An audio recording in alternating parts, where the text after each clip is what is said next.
अस्सलाम वालेकुम दोस्तों। आपको सबको मैं खुशामदीद कहता हूँ कि आप सब यहाँ पर आएँ और आज हमने एक गेस्ट हैं उनसे हम मिलेंगे जो कि मेरे फेसबुक फ्रेंड हैं। इनका नाम है उसामा अली और ये जो है ऑनलाइन मार्केटिंग और डिजिटल मार्केटिंग और ऑनलाइन लर्निंग के हवाले से काम कर रहे हैं। तो इनसे आज हम जानेंगे और समझने की कोशिश करेंगे कि जितनी भी ये न्यूज़ आती है कि ऑनलाइन अर्निंग की जा सकती है, तो इसके बारे में जानेंगे ये क्या चीज़ है, किस तरह से की जा सकती है और ये फेक है या रियल है। तो अभी हम जो है उसामा भाई से बात करते हैं, ठीक है? अस्सलाम वालेकुम उसामा भाई, कैसे हैं वालेकुम आप, खैरियत से हैं? अस्सलाम। अल्लाह का शुक्र, आप सुनाएं, खैरियत से हैं फयाज भाई? अल्हम्दुलिल्लाह ठीक ठाक। तो उसामा भाई हमारे पास कुछ फ्रेंड्स हैं जो इस बारे में मालूमात जानना चाह रहे थे ऑनलाइन अर्निंग के बारे में। तो इसके बारे में कुछ बताइए कि क्या चीज़ है, इसको हम किस तरह से इस पर काम कर सकते हैं और इसका क्या स्कोप है पाकिस्तान में? असल में ऑनलाइन अर्निंग हम कोई ऐसी चीज़ समझते हैं अक्सर हमारे लोग, जैसे वो कुछ और है या कुछ और तरीका है कमाने का। जबकि ऑनलाइन अर्निंग कुछ भी नहीं है। जो काम पहले रियल वर्ल्ड में होता था, वही काम जब से वर्ल्ड इमर्ज करने लगी, बनने लगी, तो सारे काम ऑनलाइन होने लगे। और इन कामों से कमाना ऑनलाइन अर्निंग अर्निंग कहलाती है। मिसाल के तौर पर पहले, अब भी अखबार हैं, लेकिन पहले अखबारों का बहुत ज़्यादा मतलब इम्पैक्ट था सोसाइटी के ऊपर। अखबार चलते थे, अखबार आते थे, उसके बाद अखबारों के बाद न्यूज़ चैनल ने अपना सिक्का जमाना शुरू किया और फिर न्यूज़ चैनल टीवी पे आते थे, आते हैं अभी भी। और लेकिन एक वक्त था, अभी उनका वक्त है, मेन स्ट्रीम मीडिया कहलाता है। उसके साथ साथ पैरेलल में वेबसाइट्स, ब्लॉग्स वगैरह, ये पहले इन चीज़ों की मार्केटिंग, इन चीज़ों की रीच कम थी। लेकिन जैसे जैसे लोगों के हाथ में मोबाइल आना शुरू हुआ और अब तो मर्दमशुमारी हुई है, उसके बाद आपको वाज़ेह हो जाएगा कि कितने लोगों के पास मोबाइल है। मतलब एक बहुत बड़ी तादाद के पास मोबाइल है जो फेसबुक यूज़ करती है, और फेसबुक ने बहुत ही आसानी कर दी। फेसबुक का मिशन ही है कि वो ऐसे रिमोट एरियाज़ में भी अपनी सर्विस फ्री में पहुँचाए जहाँ पे लोग पहुँच नहीं सकते। तो अब उससे हुआ क्या कि लोगों के हाथ में डिवाइसेस आना शुरू हो गई। लोगों ने पेपर पेपर के ऊपर हाथ की चीज़ों को तरजीह देना शुरू कर दी। जैसे एक वक्त में न्यूज़ चैनल को न्यूज़पेपर पर तरजीह दी जाती थी, अब न्यूज़ के ज़राए वेबसाइट्स आने लगे हैं। अब कोई भी अगर वो वेबसाइट बनाता है, तो जिस तरह अखबार की अर्निंग होती थी एड्स से, एड्स इश्तेहारात छपते थे और एड्स छपते थे, वो उससे कमाते थे। इसी तरह चैनल पे भी एड्स से ही अर्निंग होती है कि इश्तेहारात चलते हैं और कमाते हैं। अगर आप कोई ब्लॉग बनाते हैं, वेबसाइट बनाते हैं, एंटरटेनमेंट का ब्लॉग बनाते हैं, न्यूज़ ब्लॉग बनाते हैं, कुछ भी ईटीसी बनाते हैं, तो उसकी भी अर्निंग के ज़राए एड्स ही हैं। एक तरफ तो ये ऑनलाइन अर्निंग की, एक मैंने आपको साइट कर दिया कि ब्लॉग्स वगैरह जो भी है, यूट्यूब कंटेंट, जितना एंटरटेनमेंट का कंटेंट आप लोगों को देंगे, जितने लोगों की आप प्रॉब्लम सॉल्व करेंगे। मैं बैठा हुआ हूँ, मैं बोर हो रहा हूँ, मुझे कुछ देखना है, मैंने आपकी एक वीडियो उठा के देख ली। अब मैं वो वीडियो देख रहा हूँ, उसके मेरे इंटरेस्ट के मुताबिक गूगल के पास पूरी एक डायरेक्टरी है कि मैं क्या चाहता हूँ, क्या नहीं करता। सबसे बड़ी एड एजेंसी ही इस वक्त गूगल की है दुनिया में, जो चला रहा है ऑनलाइन वेबसाइट्स पे। उसको पता है वो मुझे मेरे हिसाब के उसके एड दिखाएगा, मैं इंटरेस्ट करूंगा, क्लिक करूंगा। कंपनी गूगल को पे करेगी, गूगल मुझे पे करेगी, क्योंकि वो मेरे कंटेंट पे ऐड चला। तो बहुत ही सिंपल सा मेथड है, कोई रॉकेट साइंस नहीं है कि यार ऑनलाइन अर्निंग होती नहीं है या ऑनलाइन अर्निंग मसले हैं। अब ये हो गई एक कंटेंट की बात। दूसरी बात की तरफ हम आते हैं, ऑनलाइन अर्निंग के ज़राए और क्या हैं। आप ये समझें कि एक पहले मार्केट प्लेस होती थी, वहाँ पे तिजारत होती थी। मतलब कोई भी एक मोबाइल, एक दुकान है, उसके ऊपर जाके आप अपना माल देते थे और वो दुकान उठा के आपका आपका माल बेचती थी। आपको वो दुकान आपको पे करती थी, कस्टमर उस दुकानदार को पे करते थे।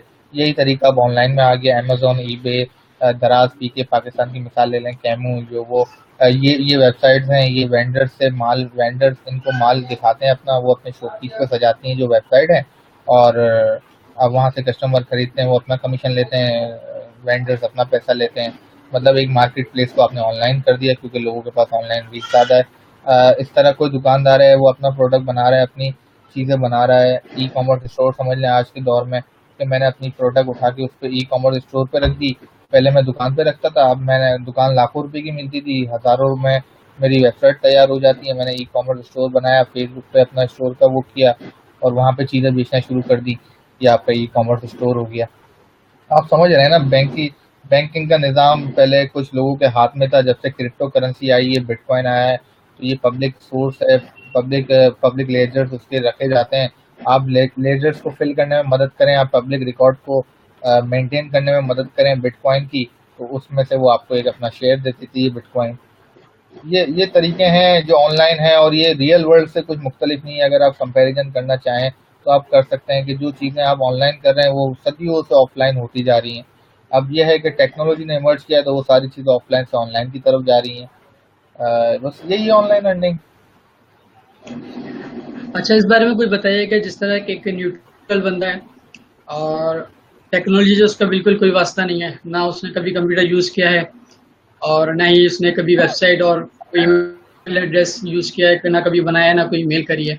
तो अगर कोई ऐसा शख्स है जो जिसने मैट्रिक भी नहीं किया हुआ और उसको पढ़ना लिखना भी नहीं आता, तो वो इस चीज़ को किस तरह से सीख सकता है और इस ऑनलाइन अर्निंग से किस तरह से फ़ायदा उठा सकता है? देखिए पढ़ना उसके क्या लिखना तो स्टेप्स होंगे? देखिए पढ़ना लिखना तो नामुमकिन ही है कि आज की जनरेशन में से किसी को ना आता हो। बहुत ही मुश्किल है, बहुत ही मतलब रेयर होगा कि अगर आप मुझे बोलें कि फलां बंदे को नाम तक लिखना नहीं आता।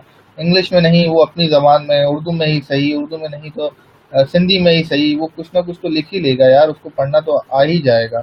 और अगर नहीं आता तो बहुत ही सिंपल है, अभी एक रेहान भाई की ऐप भी उन्होंने बनाई है, रिहान स्कूल के नाम से, वो डाउनलोड करके दे दें। अगर आपको कोई आगे पीछे चलता हुआ नज़र आता है, कोई मोबाइल में गाने रखने का शौकीन है, सिर्फ उसको ऐप डाउनलोड करके दे दें। बहुत सारी एजुकेशनल ऐप्स हैं जिससे आप पढ़ना लिखना बोलना चालना सीख सकते हैं, तो वो तो कोई इशू नहीं रहा।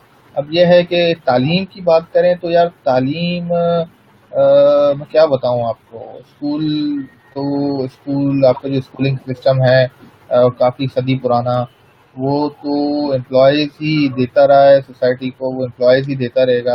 अगर आपको कुछ करना है तो आप आज मेरे आजकल मेरे ख्याल से आज के दौर में शायद ही कोई ऐसा होगा जिसको मोबाइल ना चलाने आता हो।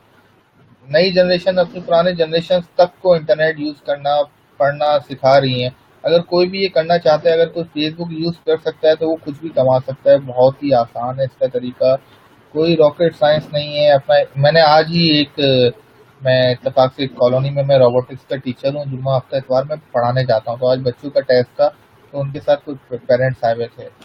तो वो बता रहे थे कि उनकी वाइफ ने तस्बीह का काम शुरू किया ऑनलाइन, और मुझे देख के मैंने ओके। उनका पेज देखा, 1074 लाइक्स थे पेज पे।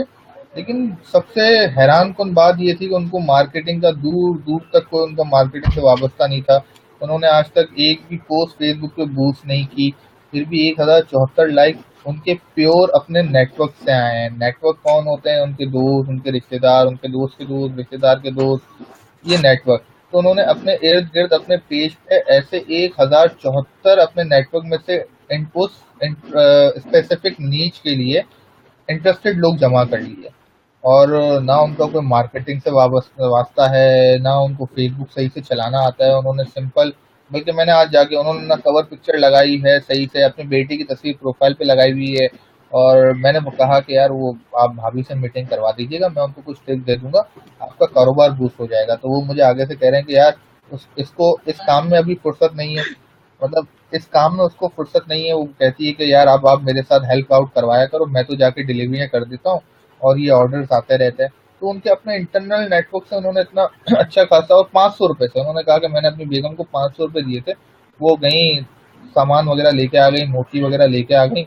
उन्होंने पहले अपने व्हाट्सएप पे सबको सेंड करना शुरू किया, फिर किसी ने बोला पेज बना लो, उन्होंने पेज बना लिया, और उनके पेज पे अपने प्योर नेटवर्क से, यार मतलब कुछ भी नहीं किया, 1074 बंदे उन्होंने अपने इर्द गिर्द जमा कर लिए, जो वक्तन फवक्तन अपने रिश्तेदारों के लिए और अपने दोस्तों के लिए उनसे तस्वीरें ले लेके गिफ्ट कर रहे होते हैं। तो उनकी सेल, मतलब आप ये सोचें कि एक औरत है, चले वो घर का काम भी करती होगी, अगर उसके पास टाइम नहीं है और उसने सिर्फ 500 रुपये के मुनाफे से इतना कमाना शुरू कर दिया, उनके हस्बैंड के मुताबिक वो महीने के 20-25 हज़ार रुपये कमा लेती हैं, तो वो कर सकती हैं तो कोई भी कर सकता है। बात होती है कि करना क्या है। मतलब कुछ ऐसा करें जो ना कोई ना कर रहा हो। मैंने आज तक नहीं देखा पाकिस्तान की कोई तस्बीह वाली ऑनलाइन शॉप जो हैंडमेड तस्वीरें बना बना के बेच रही हैं, और वो बड़ी खूबसूरत सी तस्वीरें हैं उनकी। पेज भी उनका बड़ा नाम है, साइमा हैंड मेक समथिंग ऐसा कुछ है, तो वो कर सकती हैं, तो आप क्यों नहीं कर सकते यार? उन्होंने 500 रुपये लेके शुरू किया, 20-25 हज़ार महीना कमा रही हैं वो, तो कोई मसला ही नहीं। चलिए, तो बड़ी अच्छी बात बता दी। अच्छा, ज़रा कुछ गूगल और यूट्यूब के बारे में बताइएगा ज़रा, कि अगर हमने कोई चीज़ सीखनी है, अगर मैं पढ़ नहीं सकता हूँ फॉर एग्जांपल, तो एटलीस्ट मैं वीडियोस वगैरह देख सकता हूँ, तो ये क्या चीज़ अगर हम मैं पढ़ सकता हूँ तो मैं गूगल के थ्रू ये सारी चीज़ें सीख सकता हूँ, या फिर अगर मैं पढ़ भी नहीं सकता तो यूट्यूब के ज़रिए क्या ये सारी चीज़ें सीख सकता हूँ? बिल्कुल यार, यूट्यूब तो इस्तेमाल हर किसी को करना आता होता है। मतलब कोई इतना रॉकेट साइंस नहीं है यूट्यूब इस्तेमाल करना। यूट्यूब पे जाके नहीं पता तो किसी से पूछ लो, नहीं पूछ सकते तो खुद ही लिख लो, लर्न इंग्लिश इन उर्दू, ऐसा समथिंग। कोई भी मतलब बंदा है उसको पढ़ना लिखना नहीं आता, वो लर्न इंग्लिश तो लिख ही सकता है, इन उर्दू तो लिख ही सकता है। तो वो सबटाइटल और बहुत अच्छा वो सामने कोर्स वगैरह आ जाते हैं। वरना इतनी सारी किताबें मिलती हैं मार्केट में यार, उर्दू तो पढ़ना हर किसी को आते हैं। आप किताब उठाएं, थोड़ी सी इंग्लिश सीखें, फिर यूट्यूब पे चले जाएं, आप सीखते रहेंगे। आप यकीन करें, ना मैंने आज तक कोई कोर्स किया है, ना मैंने मैट्रिक से आगे पढ़ा है, ना ही मैंने कोई ऑफिशियली कोई कोर्स किया है। मैं 8 में था जब मैंने गूगल का इस्तेमाल करना शुरू किया था, और गूगल सर्च इंजन का, और मुझे उसी वक्त उसकी ताकत पता चल गई थी। उस वक्त तो मैं एसक्यूएल इंजेक्शन ढूंढ रहा था हॉटमेल के लिए, बहरहाल, और मुझे उसकी ताकत पता चल गई थी, तो जब से मैं गूगल और यूट्यूब पे ही हूँ। अक्सर देखने में आया कि जिस तरह हमने गूगल के बारे में बिल्कुल सही कहा, कि अक्सर लोग जो है उसको गूगल बाबा कहते हैं। यानी कि पुराने ज़माने में ऐसा होता था कि हमें कोई मुश्किल आए या परेशानी हो तो हम दादाजी के पास जाते थे कि ये मसला आप बता दें। अब वो कहते हैं गूगल बाबा के पास चले आओ, वो सब कुछ बता देंगे। चलिए, बड़ी सब अच्छी बता बात देता है बताई यार आपने। गूगल यार। लेकिन अच्छा, मैं आपको यहाँ इंटरप्ट कर रहा हूँ, मेरे ख्याल से आपकी जो ये लाइव ब्रॉडकास्ट चल रही है वो अभी भी आपके प्रोफाइल पे शो नहीं हो रही। तो मुझे नहीं पता, लेकिन चलें, आपका एक्सपेरिमेंट था तो चलिए, इसको हमने खत्म टेस्ट होने करना के बाद फिर नेक्स्ट ट्राई करके देख लेंगे, मसला नहीं है। हमने एक्सपेरिमेंट करना था। मुझे बड़ी खुशी हुई आपसे बात करके, आपसे बात भी नहीं हुई थी, और तजुर्बा करना था। तो मैं कोई नया काम कर रहा होता है या विलिंग होता है कुछ नया करने के लिए, तो मैं फ़ौरन हाजिर हो जाता हूँ।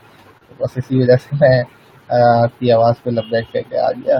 अब ज़रा ये है कि मुझे थोड़ा सा काम है, अगर आप इजाज़त दें तो फिर इंशाल्लाह अगली बार की बात होगी।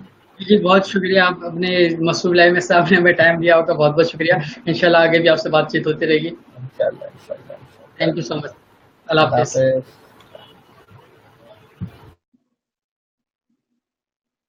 अल्लाहू अकबर। पता नहीं लाइव जा रहा नहीं जा रहा।